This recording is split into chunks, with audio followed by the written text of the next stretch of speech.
Hii kumkaribisha jaji kiongozi ili insha Allah aweze kutoa matokeo kama alivyodokeza mheshimiwa mgeni rasmi. Anaashiria sijui katika wale mheshimiwa ashapata neno, ashajua pengine kati ya hawa. Basi nikukaribishe Sheikh Dr. Abu Bakar Makame Faqih ili uweze kutoa matokeo ya siku ya leo adhim, na pia wachukue zawadi kabisa vijana wetu ambao wamefanya kazi kubwa ya kusoma Qur'an. Alana wakati aljawaz inshallah lilmutasabiqin alladhina fazu bidarajati al-ulya. Nurahib bi lujnat tahkim فليتفضل مشكورا ماجورا. اهلا وسهلا بكم يا جماعه. السلام عليكم ورحمه الله وبركاته.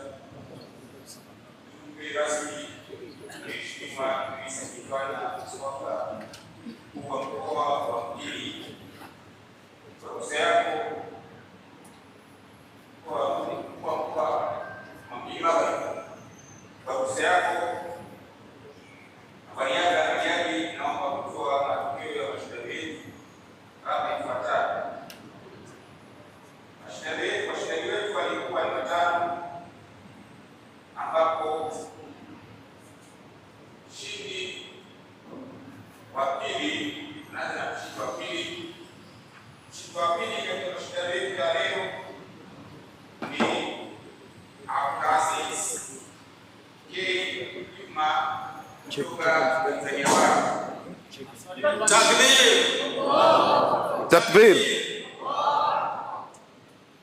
Mshindi wa kwanza mashindano yetu haya leo ni Qari Hamad Juma Salim. Mshindi wa kwanza.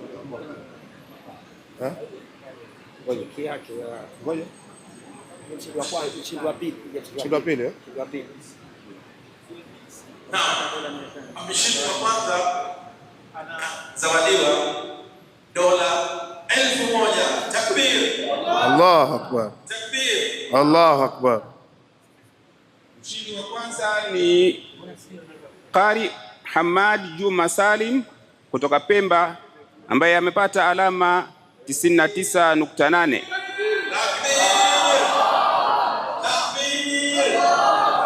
Allahu akbar, Allahu akbar, Allahu akbar.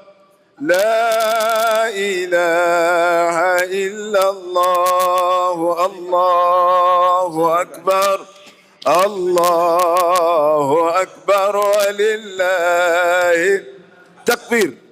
Mheshimiwa mgeni rasmi, washiriki wengine ambao hawajatajwa majina ni wale kuanzia mshindi wa 3 hadi kuendelea, au wote wanahesabiwa kama ni washiriki katika mashindano yetu haya ya leo. Wabillahi tawfiq.